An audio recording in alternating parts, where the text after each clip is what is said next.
Magandang umaga sa inyong lahat at maraming salamat. Mula dito sa Pag-asa Weather and Flood Forecasting Center, atin na ngayon silipin ang ulat panahon ngayong araw ng Miyerkules. Ngayon ay ating makakasama si Pag-asa Weather Forecaster Buddy Javier upang sagutin at magpaliwanag sa ilang katanungan natin tungkol sa ating ulat panahon ngayong umagang ito. Magandang umaga sa inyo, sir. Magandang umaga naman, Earl, at sa ating mga taga-subaybay dito po sa Panahon TV. Ginoong Javier, itong ang ating bagyong Niyoguri o ang ating previously bagyong Florita ay lumabas na nga dito sa bansa. Sa kasalukuyan po ay asa na pa ang weather system na ito at ano ang inaasahang paggalaw nito sa mga susunod na araw? Sa kasalukuyan, ang bagyong pong si Florita ay nasa southern Japan na po ito. Kung babalikan natin ang naging pagkilos niya, pagpasok po dito po sa PAR, ito po ay kumikilos ng northwest direction at pagdating dito po sa Northern Luzon, ito po ay kumikilos na northward. Then paglabas niya po, ito po ay kumikilos northeast. So ang tinatahak niya ngayon ay itong southern Japan area. Mga kaibigan, yan nga no, ang ating bagyong Florita na ngayon ay kilala na bilang bagyong Niyoguri na nasa labas ng Philippine Area of Responsibility ay nagpapatuloy sa pagkilos nito patungo sa hilaga northeast papunta sa bansang Hapon kung saan ito ay magdadala ng mga pag-ulan at malakas na hangin. Sa mga susunod na araw, inaasahan na magpapatuloy yan sa ganyang kurso at yun nga, magdadala nga ito ng medyo masamang panahon dyan sa bansang Hapon kung saan ito ay magbibigay rin ng severe weather conditions. Depende po yan sa paglakas pa nito sa mga susunod na araw. Ginoong Javier, ituloy po natin, no, mayroon po ba tayong weather system, mayroon po ba tayong namataan na mga bagyo o maring low pressure areas na maring pumasok dito sa loob ng bansa? Sa kasalukuyan, wala naman pong posibleng papasok na sama ng panahon o kaya low pressure area dito po sa Philippine Area of Responsibility. Ito po ay magandang balita po sa inyo lahat. Mga kaibigan, mayroon tayong namataang cloud clusters dito sa labas ng bansa. Ngunit hindi pa naman tinataya na ito ay maaaring maging isang low pressure area.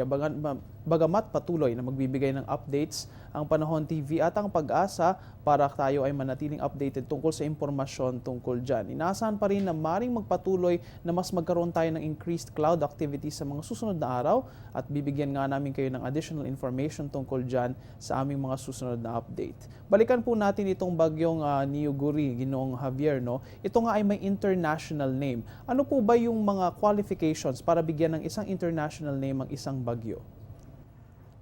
Kapag ang bagyo ay umaabot sa kategory na ito ay tropical storm, ito po ay binibigyan ng international name.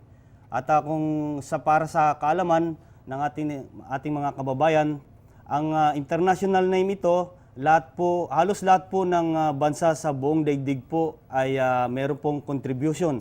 At ito po at sa ngayon meron tayong organization, ito po yung World Meteorological Organization o kaya yung tinatawag natin na WMO. At kasali po tayo sa Region 5, ito po yung Northwest Pacific.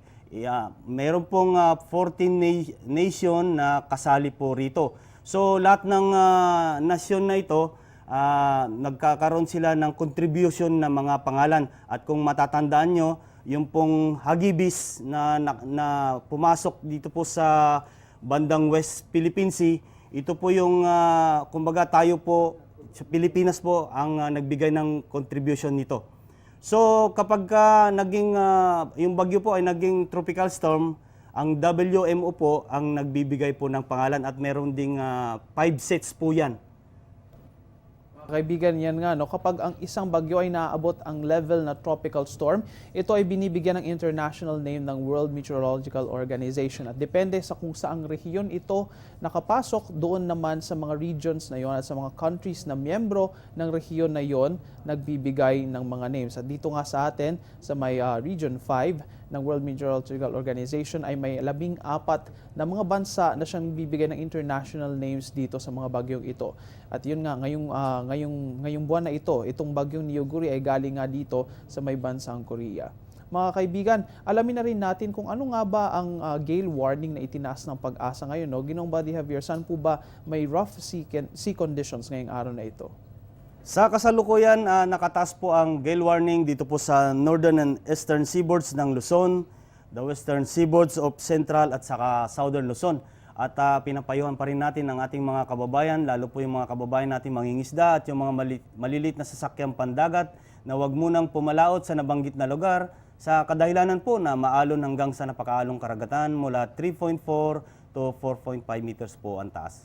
Magiging maalon nga at magkakaroon ng rough seafaring conditions dito sa may malaking bahagi at sa mga may malaking bahagi ng baybayin ng Luzon, particularly dyan sa may eastern at northern seaboards ng Luzon at ang central at dito naman sa may western parts ng central Luzon ay magkakaroon rin ng rough seafaring conditions. Kapag may gale warning po mga kaibigan, tinataya rin na magkakaroon ng malakas na hangin dyan sa mga parting iyan ng karagatan at magkakaroon tayo ng mataas na alon na maaaring maging delikado para sa ating mga mangingisda at sa ating mga sasakyang pandagat. Kaya naman inaabisuhan na rin natin ang ating mga kababayan na umiwas na lamang sa pagbiyahe dyan sa mga parting iyan ng karagatan.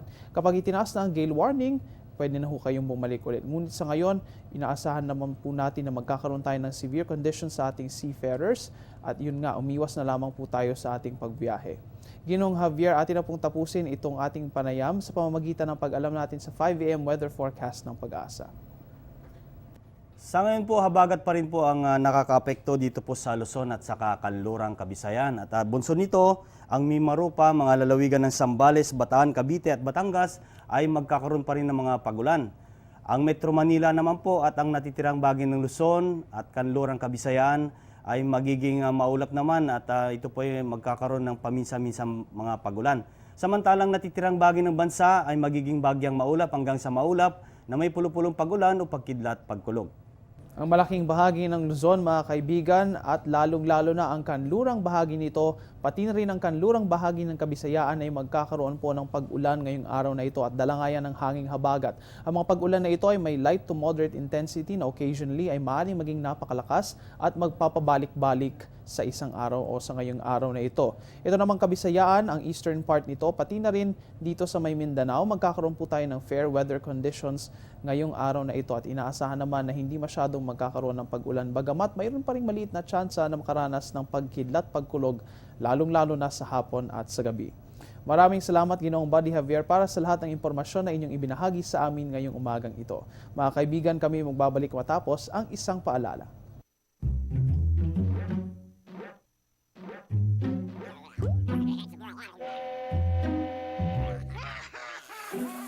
Worried kung nasaan ang package mo? Sa Air 21, worry-free!